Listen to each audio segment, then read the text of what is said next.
नमस्कार, मैं हूं आपके साथ अली मतर। अपना बिहार की शुरुआत बड़ी खबर से करते हैं और बड़ी खबर इस वक्त बिहार के सियासत से जुड़ी हुई है। तेजस्वी की इफ्तार पार्टी में सीएम नीतीश कुमार जा सकते हैं। आज शाम राबड़ी आवास पर इफ्तार पार्टी का आयोजन किया गया है, तेजस्वी किया है और इस इफ्तार पार्टी के लिए सीएम नीतीश कुमार को आमंत्रण भेजा गया था और इस आमंत्रण को स्वीकार करते हुए मुख्यमंत्री नीतीश कुमार इस इफ्तार पार्टी में शामिल हो सकते हैं। और अमित कुमार जुड़े हुए हमारे साथ इस खबर पर ज्यादा जानकारी के लिए। अमित, आपसे जानना चाहेंगे, क्या यह माना जाए कि मुख्यमंत्री नीतीश कुमार इस इफ्तार पार्टी में शामिल होंगे? देखिए, बिल्कुल जो हमारी बात हुई है आधिकारिक सूत्रों से, जेडीयू के जो लोग हैं उनसे भी बात हुई है और आरजेडी के लोगों ने भी बताया है कि राबड़ी देवी ने नीतीश कुमार को निमंत्रण भेजा है इफ्तार पार्टी में शामिल होने के लिए और मुख्यमंत्री की तरफ से भी ये इच्छा जाहिर की गई है, जताई गई है कि वो इस इफ्तार पार्टी में शामिल होंगे। हालांकि अभी तक जो है आधिकारिक सूचना नहीं है, लेकिन जो अंदर खाने की खबर है, सीएमओ से जो जानकारी मिली है उसके मुताबिक मुख्यमंत्री नीतीश कुमार जो है वो 6:15 बजे का वो वक्त होगा जब राबड़ी देवी के आवास जाएंगे और इफ्तार पार्टी का जो आयोजन है राबड़ी देवी के आवास पे 6:17 पे, उसमें वो शरीक होंगे। और लंबे समय के बाद लालू परिवार और नीतीश कुमार जो है वो एक दूसरे के पास होंगे और ये जो इफ्तार पार्टी का आयोजन किया गया है राबड़ी देवी का की तरफ से, उसमें वो शरीक होंगे। जो रोजेदार हैं उनसे भी वो मिलेंगे, लालू परिवार से भी मिलेंगे और जो निमंत्रण दिया गया है तेजस्वी राबड़ी देवी की तरफ से उसे उन्होंने स्वीकार भी कर लिया है। तो फिलहाल ये कही जा रही है कि नीतीश कुमार इस इफ्तार पार्टी में शामिल होंगे और बस आधिकारिक जो है वो जानकारी आनी बाकी है। लेकिन सीएमओ से जो सूत्रों से जो जानकारी मिली है उसके मुताबिक नीतीश कुमार इस इफ्तार पार्टी में शामिल होने जा रहे हैं। अमित, जिस तरीके से इससे पहले अंजुमन इस्लामिया में इफ्तार पार्टी का आयोजन बीजेपी की तरफ से किया गया, मुख्यमंत्री नीतीश कुमार ने भी इफ्तार पार्टी का आयोजन किया था, अब तेजस्वी यादव और राबड़ी देवी इफ्तार पार्टी का आयोजन कर रहे हैं। तमाम नेता यह कहते हैं कि माह रमजान जो है वो आपसी भाईचारे को बढ़ावा देता है। तो क्या यह माना जाए कि तमाम जो राजनीतिक एक तरह से मतभेद हैं उन सबको भुलाकर आज दोनों एक साथ एक मंच पर नजर आएंगे?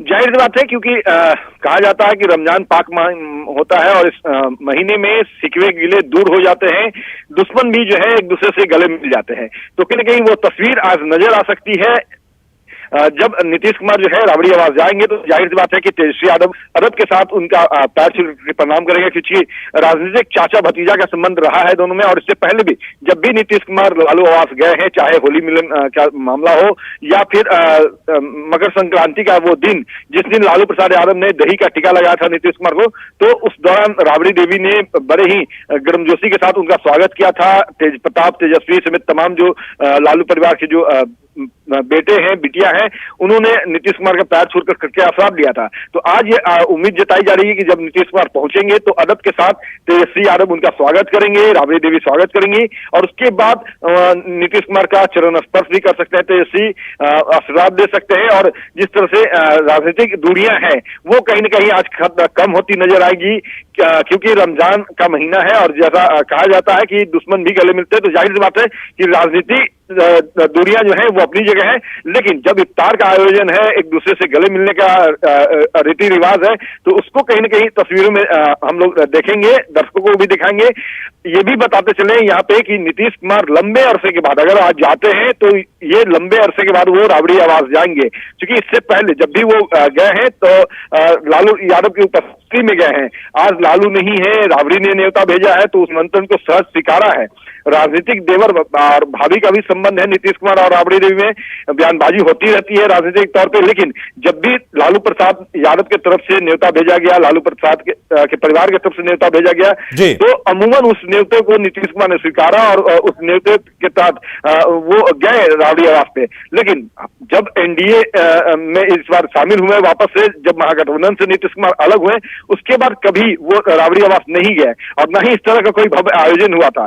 क्योंकि आज इफ्तार का बड़ा आयोजन है और इसमें न्योता मिला है, तो ये आशंका जताई जा रही है, सूत्रों से जो जानकारी मिली है कि नीतीश कुमार जाएंगे और जाहिर सी बात है कि वो करवाहट, वो दूरियां कुछ पल के लिए ही सही लेकिन दूर होती जरूर नजर आएगी। लेकिन अमित, एक बात तो ये भी है कि माह रमजान के अगर इस इफ्तार पार्टी का आमंत्रण स्वीकार करते हैं, नीतीश कुमार जाते हैं, तो कहीं ना कहीं जो एक राजनीतिक तल्खी या तल्ख बयानबाजी का दौर था, या एक कहें कि राजनीतिक रिश्तों में जो कड़वाहट देखी जाती थी लालू परिवार और नीतीश कुमार के बीच, वो भी कहीं ना कहीं दूर होगी इसके बाद।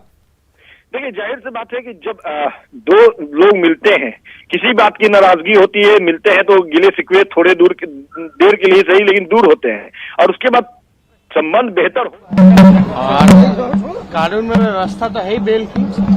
हम लोगों ने पहले ही अपील में थे, बहस हुई और हमारा पक्ष मजबूत था, तो लालू जी को बेल मिला।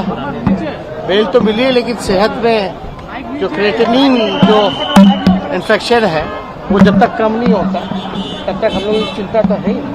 बेल मिली है, इससे तो सब लोगों को खुशी है।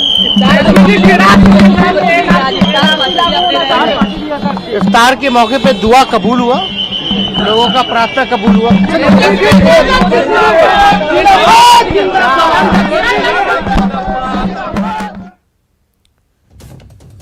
तो तेजस्वी यादव को आप सुन रहे थे, खुशी जताई। जाहिर सी बात है कि उनके पिता लालू प्रसाद को आज जमानत मिली है, और एक और खुशखबरी कह सकते हैं इसे। अमित हमारे साथ बने हुए हैं। अमित, एक तरह से देखा जाए तो एक तो आरजेडी के लिए एक बड़ी खुशखबरी है कि लालू प्रसाद को जमानत मिल गई, लालू प्रसाद अब जेल से बाहर आएंगे, हालांकि उनकी सेहत अभी भी ठीक नहीं है।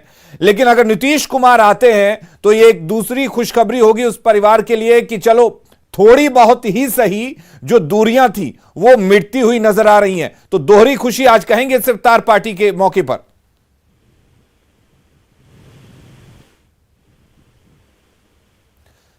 चलिए अमित से जुड़ने की कोशिश करेंगे। तेजस्वी यादव ने कहा है कि यह बहुत खुशी की बात है कि उनके पिता को जमानत मिली है और इफ्तार का आयोजन आज किया जा रहा है। तो रोजे के मौके पर जो तमाम रोजेदार हैं उनकी दुआएं कबूल हुई हैं, यह भी बात तेजस्वी ने कही है। लेकिन उससे बड़ी बात कि आज एक बड़ी अच्छी तस्वीर देखने को मिल सकती है। अगर नीतीश कुमार तेजस्वी के इफ्तार पार्टी का आमंत्रण स्वीकार कर राबड़ी आवास पर जाते हैं तो एक अच्छी तस्वीर इस रमजान के महीने में देखने को मिलेगी, और वो तस्वीर ये होगी कि तेज प्रताप यादव की शादी के बाद पहली बार नीतीश कुमार एक बार फिर लालू परिवार के साथ नजर आएंगे। हालांकि इसमें लालू प्रसाद नहीं होंगे, लेकिन स्वागत करने के लिए तेजस्वी यादव, तेज प्रताप और राबड़ी देवी वहां जरूर मौजूद रहेंगे। तो इंतजार करते हैं उस सुखद तस्वीर की। लेकिन इस बीच जो बड़ी खबर है और जो जानकारी मिल रही है सूत्रों के हवाले से, वो ये है कि तेजस्वी की इफ्तार पार्टी में मुख्यमंत्री नीतीश कुमार जा सकते हैं। आज शाम राबड़ी आवास पर इफ्तार पार्टी का आयोजन किया गया है। इससे पहले बीजेपी ने अंजुमन इस्लामिया में इफ्तार पार्टी का आयोजन किया था, और उससे पहले मुख्यमंत्री नीतीश कुमार ने एक अरण्य मार्ग पर इफ्तार पार्टी का आयोजन किया था। लेकिन इस बार जो आरजेडी की तरफ से इफ्तार पार्टी का आयोजन किया गया है राबड़ी आवास पर, उसमें तेजस्वी यादव ने और राबड़ी देवी ने एक आमंत्रण भेजा है, इनविटेशन भेजा है मुख्यमंत्री नीतीश कुमार को। और जो जानकारी सीएमओ की तरफ से मिल रही है उसके अनुसार एक हद तक यह तय माना जा रहा है, हालांकि अभी तक इसकी आधिकारिक पुष्टि नहीं हुई है, लेकिन यह तय माना जा रहा है कि मुख्यमंत्री नीतीश कुमार राबड़ी आवास पर इस इफ्तार पार्टी में शामिल होने जा सकते हैं।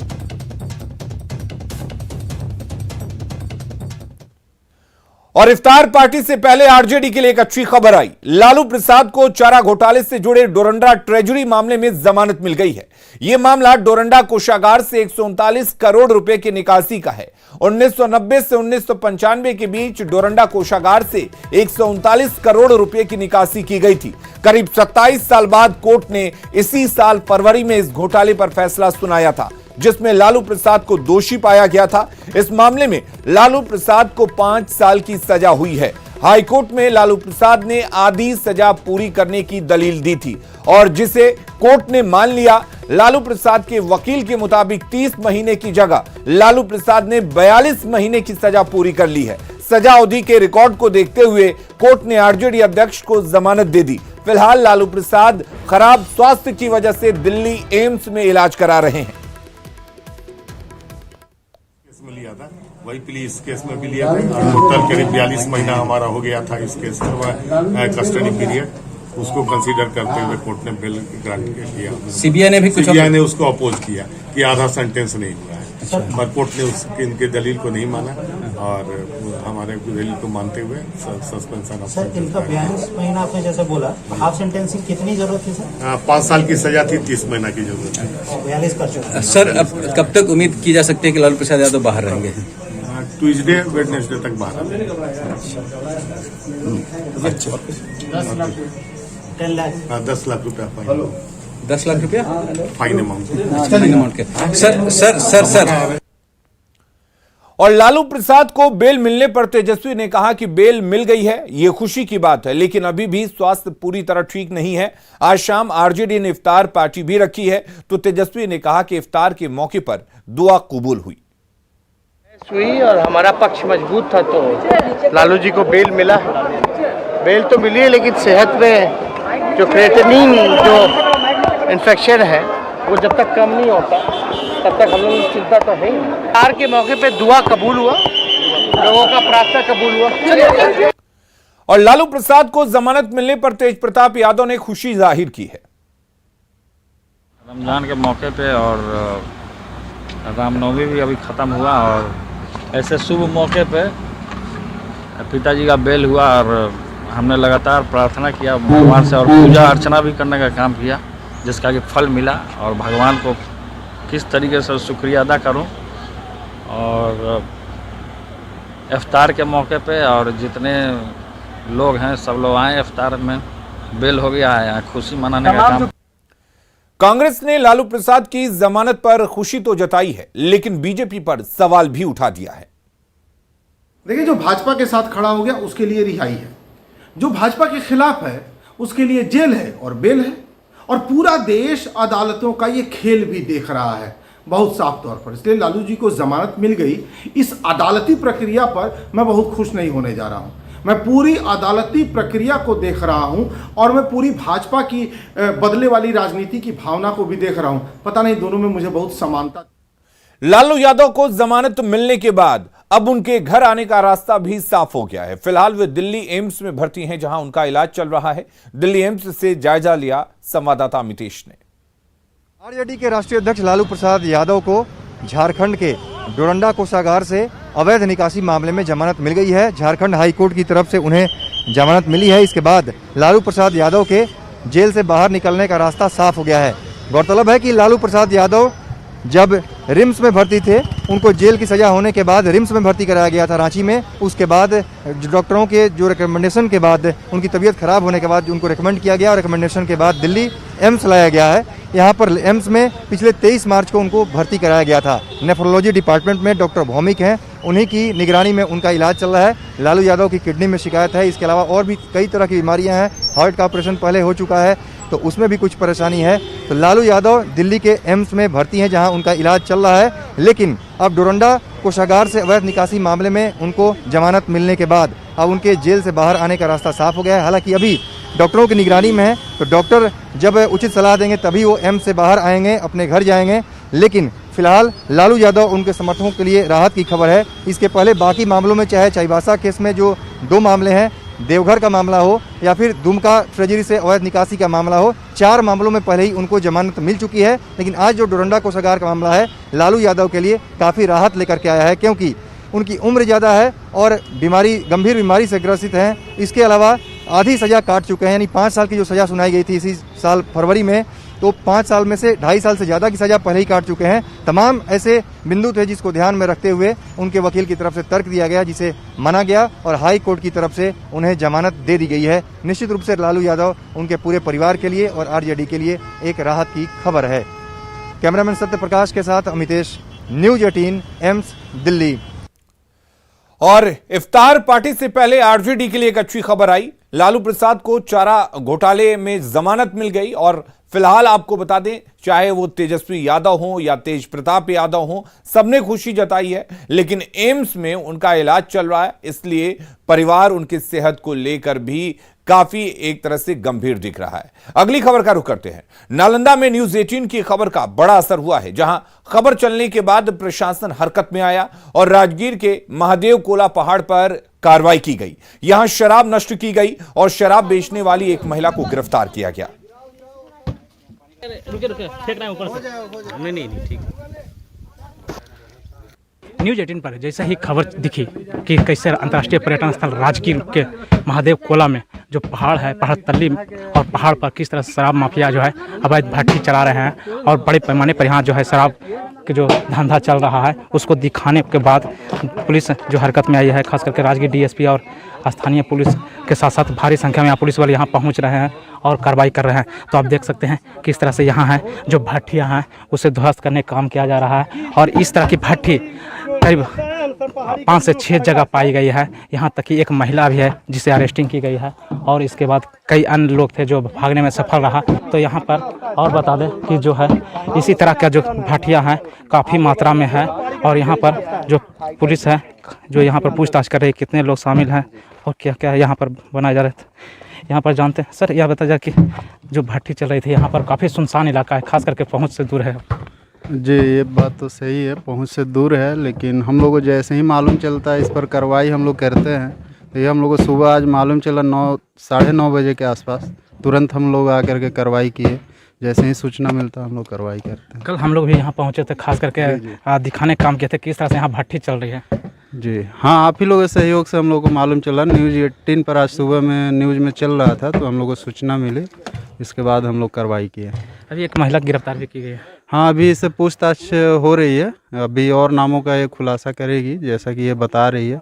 तो जैसा देख सकते हैं कि यहाँ पर है जो डीएसपी राजगीर पहुँचे थे और लगातार कार्रवाई कर रहे हैं, खास करके अभी जो है जैसे ही जानकारी मिली कार्रवाई कर रहे हैं। अब उन्होंने कहा कि लगातार इस मामले में कार्रवाई करेंगे क्योंकि इसके पहले किसी ने यह जानकारी नहीं दी थी कि यहाँ पर शराब माफिया कब्जा है। नालंदा से न्यूज 18 के लिए अभिषेक कुमार। छपरा के नगरा प्रखंड कार्यालय का एक वीडियो सामने आया है जिसमें मडौरा के विधायक जितेंद्र राय अंचलाधिकारी को हड़काते नजर आ रहे हैं। विधायक के अंचल कार्यालय पहुंचने के बाद लोगों ने अंचल कार्यालय की कार्यशैली को लेकर सवाल खड़े किए, जिसके बाद आरजेडी विधायक जितेंद्र राय खुद ही सीओ कार्यालय पहुंच गए और सीओ से जवाब तलब करने लगे। विधायक जितेंद्र राय ने सीओ की सफाई पर कहा कि अंग्रेजी मत झाड़िए। बाद में कार्यालय के बाहर भी उन्होंने सीओ को जमकर फटकार लगाई और कहा कि सस्पेंड करा देंगे। विधायक ने इस मामले में सफाई भी दी है और कहा है कि वो चाहते हैं कि अंचल कार्यालय के कामकाज में सुधार आए। यहाँ संघ के लिए बैठे हैं, अंग्रेजी बतिया उतरो, इसमें देखो टमाटर सामान ले बढ़ाने लगे, होश खराब कर दे, रहम से रहो, घूस खास के फिर में कम रहो। इस ब्लॉग को कबारा बना के आप लोग छोड़िएगा। 3 महीना पहले लेटर दिया, बोला दिया कि नहीं दिया? आया सिर साहब 3 महीना पहले लेटर मिला कि नहीं मिला है? मिला है तो इसको हटाने ना पाएंगे। क्यों नहीं हटेगा? तुम लिखेगा तब ना, तो तुम तो खाली फरकट मारने के दिखा तमाशा बना के रखा है। सुधार कबारी में हम लोग घूम रहे हैं, ये सब पहले का गलत बात है, सुधार करो। 1.5 साल कट गया, 1.5 साल बचा हुआ है। अगर बहुत रहेगा तो, अगर रहम से रहेगा तो, नहीं तो मई जून में तो तू सस्पेंड होगा। हमने जो देखा अफरा तफरी जो व्यवस्था विधि वो संतोषजनक नहीं था। हमने सीओ साहब यहाँ है और बीडीओ साहब यहाँ नहीं है, हमने कहा कि इसको दुरुस्त कीजिए लोग, चूँकि ये जनता का ऑफिस है ना, यहाँ लोग आते जाते हैं दूर दूर से काम के लिए, तो कुछ इसको सुसज्जित ढंग से रहना चाहिए। और जो इनके यहाँ RTPS काउंटर पर लंबित मामले हैं वो कहे कि अपडेट कीजिए, आप लापरवाही करना है, इसमें सुधार कीजिए, क्योंकि भारी शिकायत मिल रही है। और अपना बिहार के इस बुलेटिन में फिलहाल के लिए इतना ही। आगे देखिए झारखंड की खबरें जोहार झारखंड में।